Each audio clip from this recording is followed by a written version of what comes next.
going into it is you set these goals for yourself, and you see a lot of your mentors or people like yourself, Whitney, how quickly your company has grown, and it gives a lot of confidence that it's possible, obviously, getting started. And you set a unit count goal for yourself or an income goal for yourself, and realizing how long it actually takes to not only cultivate relationships, but nourish them and perform on what you promise to people. So just being patient with myself and knowing that in time, just keep doing the things that we know is going to work and keep taking good care of people. And we're going to get there at some time. If you're paying too much in taxes and you want to recession-proof your investment portfolio while also avoiding those common pitfalls that many investors and syndicators fall into, you should attend Think Multifamily's annual Fire Summit Conference, November 11th and 12th. You can save $100 by using promo code Whitney100 when you go to thinkmultifamily.com/fire. Again, that's promo code Whitney100 to save $100. This is your daily real estate syndication show. I'm your host, Whitney Sewell. Today, our guest is Jonathan Tonks. He's passionate about developing leaders through business creation and investing for generational wealth. He began investing in real estate in 2020 and created an investment firm called Provision Space to partner with large multifamily operators around the country. As a managing partner, he is responsible for building relationships with investors, vetting investment opportunities from sponsors, and providing strategic vision for Provision Space's growth. Jonathan, I've known Jonathan for a while now. It's been incredible to see his growth. He talks about that today and how he's done that. Even the career path that he initially chose is not an easy one. Giving that up and deciding to leave and take a different path, which is a difficult one as well, and which you're going to hear him talk about, even figuring out his strengths and how he can apply that to this space or our industry is going to be great for especially those of you who are just getting started or passively investing. You're going to learn a lot from Jonathan today. Jonathan, welcome to the Real Estate Syndication Show. Honored to have you on. Thank you so much, Whitney. Happy to be here, man. Yeah, it's been great to get to know you over the last, year or so or longer now and see your growth, and looking forward to hearing more about that and how you've done it, right? And so let's dive in. Who's Jonathan? Update the listeners a little bit and let's talk about it. Absolutely. Well, thanks again, Whitney. It's great to see you again and really excited to be on the show. This is one of the first episodes or first podcasts that I was really starting to get listening to when I was starting my commercial real estate journey. So it's excited to come full circle and be here with you. But yeah, a little quick background about myself. I shared this with a lot of people, but my initial chosen route for a career was in the automotive engineering space. That is what my parents are majored in, both electrical engineers. That was the career path that I thought was right for me. And I started out in that space, mechanical engineering. I had the opportunity, fast forwarding a little bit, once I graduated, I moved out to a city called Holland, Michigan, which is where I'm currently located. And when I moved out here, I had the opportunity, thankfully, it was right before COVID really got started, but I had the opportunity to buy a duplex. And that was my first real estate purchase. That was the first introduction into being a landlord, being responsible for someone else's living arrangements and well-being. And I was living in one unit, renting out the other. And I just knew from that moment, just the culmination of all the studies and listening to podcasts like yours, that this is what I wanted to do. Always had that business inclination, but taking it to the next level, and quickly got plugged into some mentorship groups, some great coaching, and started on the commercial real estate side, specializing in multifamily syndications. And about a year has passed since that has started, and closing in on about 400 units, about 43 million in assets under management, and looking for ways to grow and scale together. Congratulations. Wow. Well, I wanted to back up just a little bit. You mentioned you took the family path, you became an engineer. Both your parents were engineers. I can just see you telling mom and dad, hey, I don't think this is what I'm going to be doing much longer, or I'm taking this path of real estate. Tell me about that a little bit. How did you navigate that conversation? Was it welcome? Was it not? For both ends of the spectrum. I feel very thankful to say it was well received, but to their graces, it wasn't really a surprise, I would say, because I had been tinkering around, trying little micro businesses in college, and none of them very successful, but always had that business mindset, whether it was growing through a corporate setting, being more of an entrepreneur. Really, entrepreneurship wasn't on the radar. No one in my family really started down that path. But when I started getting into it and seeing the results that I was able to produce, and more importantly, what I could help produce with other people through the syndication route, it was very well received. And actually, my father is one of my first investors on one of my first commercial real estate purchases. So very thankful for that. Awesome. Yeah, that's a blessing for sure to have their support. So speak about, how did you know that this is what you want to do though? I mean, it's obviously it's a big step to say I'm going to leave engineering, after that doesn't happen just on a whim, right? Become an engineer. And so how did you make that decision and to actually say, hey, I am going to do this? But then why real estate syndication? There's so many other paths that you could go down. And I mean, in real estate alone, much less other things. Yeah. Well, I do want to make myself clear. At the moment, I still am working at the automotive company that I'm employed with, doing this both at the same time, really 2 full-time jobs. Until they listen to this. You're right. I welcome them. They need to learn about this. It's good stuff. But yeah, so it was the conviction in my heart that this aligned more with what I want to see in terms of performance-based compensation, really. And if I'm going to put all my energy and joy and efforts into something like creating a business, one, I'd like to be compensated for it, but two, I'd like to see the growth and the connections that come out of that.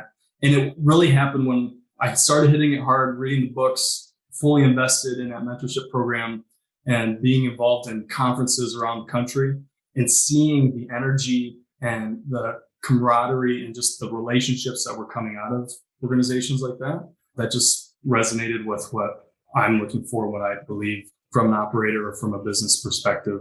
So that's really kind of what nudged me in that path.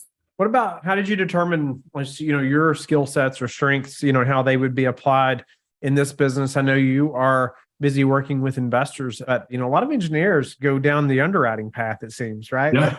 But what are your thoughts behind how you determined that for you? Yeah, it was a great question because I didn't figure it out right away. I thought I would have to do all of it, but quickly realized, especially in commercial real estate, but any form of real estate or business in general is a team effort. So I was starting out by just underwriting properties and learning how the models work and how value is created. But it became apparent after that first opportunity to partner in asset where I was raising some capital, but also trying to understand the financials of it, that I realized I really enjoyed just speaking with people more, sharing what's possible, getting people involved that wouldn't necessarily have that opportunity outside of the relationship that I might have with them. So it started off, I thought I was going to be an underwriter, and I think I just gravitated a little bit more towards, it's nice to have those competencies as an engineering mind to see and understand how it works, but I like meeting people and sharing the good news with people a little bit better. What's been the hardest part of the syndication business or process getting to where you're at now? Patience. I think going into it is you set these goals for yourself and you see a lot of your mentors or people like yourself, Whitney, how quickly your company has grown, and it gives a lot of confidence that it's possible, obviously, getting started. And you set a unit count goal for yourself or an income goal for yourself, and realizing how long it actually takes to not only cultivate relationships, but nourish them and perform on what you promise to people. So just being patient with myself and knowing that in time, just keep doing the things that we know is going to work and keep taking good care of people. And we're going to get there at some time. Oh, it seems like forever when you're just getting started, it's, oh my goodness, I think back. But in the grand scheme of things, it's not very long. It's just not. You just have to keep moving forward, right? Which you're doing, have done. And so what about, what's been the biggest challenge for you other than that? And say the last 6 to 8 months, 12 months? The last 6 to 8 months, maybe quality of the asset that we're trying to take down. Looked through quite a few coming across. And it's more so being selective on what type of financing are we getting? What are the relationships that are involved in the assets? Like how well do we know the operators? Have they delivered in the past? Do they have experience in that market? Because especially in my scenario, all of the assets that I'm involved in are outside of my home state. So really building that trust and knowing intimately who's running the property and if the numbers make sense. So I've seen a lot that just, they may be close to the criteria I'm looking for, but I'm trying to stay diligent and persistent in that regard. What about, you mentioned partnering with others. Speak to building the relationships so people are willing to have you partner with them. Well, the first, I think, is figuring out what kind of value do you bring to a team? And it can come in various forms, right? Like we mentioned, someone could be an excellent underwriter and could provide a second set of fresh eyes. You could be bringing capital to an opportunity like the avenue that I've chosen. But it starts off by just being willing to kind of bird dog it and help out wherever possible. I've seen guys and gals get started because they had a drone and had excellent video footage and they're helping on due diligence on whatever you can do to get your foot in the door. But in the end, you've got to bring some substantial value in terms of either capital, deal flow, or relationships, connecting people to people maybe boots on the ground. So whatever avenue and core competencies that you have can be used as value for a team. So just getting to know people through those avenues. What's been your best path for building your investor base, getting started and up to this point? In-person conferences are a huge component of it. It's tailored a little bit now because of the content posting on social media. LinkedIn has been a good avenue for myself as well. But getting started was really shaking hands, having dinner with people who are big in the space and just learning from being near people. But when it comes to investors, again, it's hard to be in person. Zoom is great. And having this technology to meet people or call people is excellent. But really getting face-to-face has been huge when it comes to bringing on new investors. Speak to your follow-up process a little bit, how you differentiate yourself from other companies or what that looks like. Yeah, this is the key. And we call A/B testing a lot of different scenarios to see what's going to work best and what is the best response that we're getting from investors. But what I try to do personally is just give as white glove of an experience as possible. I use the Cadillac standard, just to use an automotive analogy, the Cadillac standard of relationship building when it comes to syndication model. And just to use the example, we're closing on an asset here pretty shortly, but when it comes to, for example, pitching the opportunity and getting to the closing line, the finish line, a white glove experience for me, if I was an investor, is you're receiving consistent communication. You know what's going to happen before it's going to happen. And when you need some specific information, it arrives on time when I said it was going to arrive, and all the details are there. If there's any questions, I'm always accessible. And there's no questions really that go down through the line because we've been proactive in providing everything that you need. And that's just an example for at the closing table. But throughout the process of building relationships, it's CRM, sending emails on a monthly or bi-weekly or bi-monthly basis and getting valuable content out to educate people on the process, inviting them to due diligence walks, whatever it takes to help answer questions before they arrive. Are you about to start a podcast or producing a podcast and tired of doing the editing yourself? We have produced over 1,000 daily shows, and the production team I've created called Vox Valens Media is now available to produce shows for you as well. We can do as little or much as you need, from finding and communicating with guests, preparing introductions, to editing the audio and video. You will sound better, have a more professional presence, and be able to spend your time doing more valuable tasks in your business. Let me know if you're interested by emailing me directly at whitney@lifebridgecapital.com. Do you have any predictions for the real estate industry next 6 to 12 months, or anything maybe you're doing different or buying, selling? How are you looking at the next year or less? I'm not an expert when it comes to the overall economics, macro, microeconomics. I try to be observant and learn as much as I can about them. I haven't lived through enough cycles to say I know what's going to come. But what I really am trying to tailor to and shift a little bit is just honing in on the relationships that got us here and really develop those a little more strongly. And again, being patient on the assets that are coming through across our table. But in terms of predictions, I think the ones who are going to be succeeding here in the next 1 to 2 years are going to be the ones who can be the most creative when it comes to financing methods, when it comes to raising capital. Is it debt or is it equity? The ones who really are persistent and can close and can bring the excitement even when there's hesitancy or fear in the marketplace. The ones who can get it done clearly are going to be the ones that are going to stand in the future. What's a way you've recently improved your business that we could apply to ours? Adding a partner, actually. Expanding out, and not just a partner like another syndicator or someone who's well-versed in this field. I'm bringing on a good friend of mine he's in real estate, but just a different side of it, more on the residential. And he brings some of the systems and some of the relationship building skills that I lack, that we complement each other. So he's very good on the negotiation side. He's very good with brokers and fighting for his clients. And that's something that I want to bring into my business as well. Just, it's not a dominance versus soft skills. It's more of, do we complement each other to be more of a well-rounded package, because we can be better together than individually. What's your best tip for passive investors? Great question. Invest with Whitney or myself. For passive investors, I really think it should be extremely clear on what you want before people just start throwing opportunities. I like to tell people, the reason I talk so much about building relationships, not only with investors, but with sponsors, is when a new deal comes across my table, I want to be purely spending all my energy on the due diligence of the asset. I don't want to worry about due diligence of the people. I want to know that those people are good and who I want to work with. So as an investor, it's like, do you want a bigger back end profit from the back end? Do you want more cash on cash? Like, what is it that you actually want? Are you here for tax benefits? And just determine what's going to suit what you're looking for, so that you can quickly say yes or no, like 2-minute analysis, like yes or no, does this fit my criteria? Yeah, that's good. It's interesting because oftentimes I'll say, like on the investor relations side, that's what we're trying to find out, right? And it's not always as easy when the investor's not really sure, or they haven't thought through a lot of those things, right? Or we'll help them maybe think about that a little bit, or even just asking questions can help them think about it, right?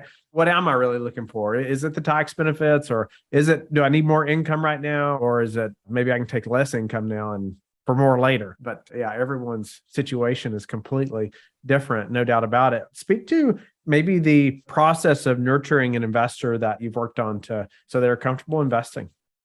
Again, this is to what you just said. Every investor is different. So everyone has a different background and understanding. I have some investors who research so much in between the times I speak with them that when they come with questions, it's like, you clearly have been digging deep, because these are some intimate questions, right? In general, I always like to get on a call with people, a couple touch points at the beginning, just to get to know each other. I want to know where you came from. Some of the things that you asked me at the beginning, like, what's your background? What's your family life like? What are some of your goals, and what are the things that you're looking for? So I'd like to get to know people first. And then it's just a consistent, I mentioned every month I send out a newsletter, just some topics I think are valuable and important for today's market or today's economy, whatever's going on that I think can be useful and educational.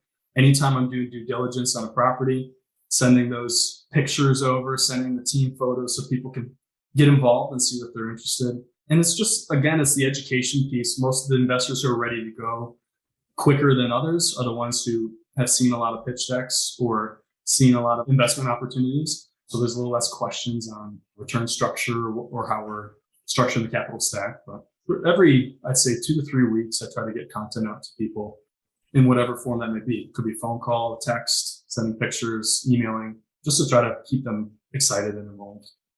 What are some of the most important metrics that you track? It could be personal, professional, could be your bench press number. It could be how many deals you're looking at, anything in between. That's a great question. I like it. I'll keep it on the real estate side here. One thing that I've been tracking is how many books am I sending to people? And the reason I think that's important is, one, I use it as, it's a gift whenever I have a new investment. Spoiler alert, if anyone wants to invest with me, just as a thank you, I have a couple of my favorite books that I send to people, just to continue that business mind, that learning and nurturing mind. So I track how many books I'm sending out. So I can either give it as a gift if they're an investor, or we've had a conversation around something I think could be valuable. So I try to send books. And that's been reciprocated to me too. A lot of great mentors and friends of mine send me books. So how many books am I sending? That's kind of an interesting metric that I like to track. I like to track how many new people am I meeting every month, and how many new people are in our CRM and signing up. And then also, just to give you 4, the last one would be whenever we're sending information, whether it be a newsletter or a new deal offering, how much interaction, or the conversion rate really, how much interaction are we getting with those emails? What are some habits that you are disciplined about that have produced the highest return for you? That's the kicker, the highest return, right? I'd like to say cold showers in the morning. Every morning I take a cold shower because I like to win the day, win the mind. Who is it? Maybe David Goggins says, eat your frog in the morning, do the hardest thing first. I do that every morning. And again, it's just to win the battle of the mind. I'd start, just so everyone knows, there's different ways to do it, right? Start warm, and then I turn it cold. And it's that process of turning the knob that determines if I'm going to be a champion for the day. So that's one discipline. I also really, really stay disciplined on if someone's reached out to me, I like to reach out within a 12-hour, 24-hour period. If I can't text, if it's an email, usually that's when it takes a little bit longer to read up on them and respond to everything. But I try to be as responsive quickly as possible. Okay. I'll skip the cold shower. I've taken cold showers just for the fun of it like that years ago, but oh man. Oh. Change your life. That's a good tactic though. Like turn it down as you're in there. I just thought you just had to put it on cold and hop in, you know? I used to do it. It's just not worth it anymore. Like actually get clean and then turn it cold just to win the day. What about if you had to pick one thing, the number one thing that's contributed to your success so far? Being willing to invest in myself through education, through mentorship, conferences. It's not easy when you literally spend your entire liquidity as a young man investing in conferences and things I've never been to before for any other industry. But it's really just become the standard practice that I stick. That's another discipline maybe that I stick to, is making sure I'm not just in real estate circles, but getting out there and just sharing what we do. Because I don't ever feel like I'm selling. I think some guys are very good at sales and they're very good conversion rates, but I'm not a sales guy. I'm an engineer by trade. I see the value in things, and this is something I really enjoy and want to do. And I just want to share it with other people. So making sure we're getting out there. What are you excited about right now? Just life, man. Just excited for life. Good. I'll tell you this. So I mentioned bringing on another gentleman, expanding the business, just thinking about the dreams I had when I was younger. And just I looked through some of the notes and the goals that I set myself when I was younger, and seeing them starting to manifest themselves. Again, it didn't happen even in a year or overnight. It's happened over multiple years. Just being prepared for this moment. There's some big things coming that no one knows about yet, and I'm really, really excited to share soon. Just excited about life. What do you need in your business right now? Sanity, some sleep, maybe. I just need good people. I love people who are not only obsessed about their industry that they're in, but like, I'll use you as an example with me. I was very, very attracted to your company when I first heard about you, not only for the prowess that you have in the real estate side, but also for your heart and for how you give back to the community. And just that you made that a clear practice and a clear indication right off the get-go. That to me means a lot more than someone who's only one faceted in their business. So I just like good people who bring that element to the team and to the organization. Appreciate that. Yeah. Thank you for that. It is attractive, I think, for me to other people that are similar as well in that regard. So I appreciate your desire to give back too. I don't think that's why you did it though, right? You really believed it. It's not just because, and that's the point, right? I think it's easy to do it because you know there's going to be an emotional response, but you did it because you believe in it's the right thing for you to do. Yeah. And that just says about your character, right? Yeah. I appreciate that. Yeah. There's a whole story behind that. Yeah. That's awesome that stood out to you as well. But how do you like to give back? I'd like to be known as a very generous person. And it hasn't, like, I tithe in things at my church. I give back. Right now, one of the hardest challenges, one of the most fulfilling challenges, I'll say, is I've been teaching 8th grade middle school boys at our church. And I tell you what, that has cultivated some discipline in me that I didn't realize I needed. But God bless those boys. They're awesome, high energies, learning how to channel it and stay focused. So I like to give back to the church that way. And I haven't done it as much recently, but my family is big on going on mission trips and just helping out the communities in different ways. I think you always have, at least I always had these epiphany moments when we would work at a soup kitchen, and then we come home and, man, why do I feel so good about helping people? Well, because you help people, it's built into you, right?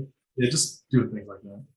Yeah, that's awesome. You're teaching the 8th grade boys. It's going to tell you they will, at that age, man, so much happening, right? But they'll remember somebody like yourself. I mean, you could have a big influence on them, so what a great spot that the Lord's put you in to use you, in those young men in their lives. But so grateful for that. Appreciate you sharing that and your heart to do that as well. Tell the listeners how they can get in touch with you and learn more about you. Yeah, the best way, if you want a quick response, just follow me on LinkedIn and shoot me a message. Love to chat with you there. But the best way is either through my website, provisionspace.com, LinkedIn, like I said, or you'll see my contact information on the website and just reach out, give me a call, shoot me a text. You'd be great. Thank you for being with us again today. I hope that you have learned a lot from the show. Don't forget to like and subscribe. I hope you're telling your friends about the Real Estate Syndication Show and how they can also build wealth in real estate. You can also go to lifebridgecapital.com and start investing today.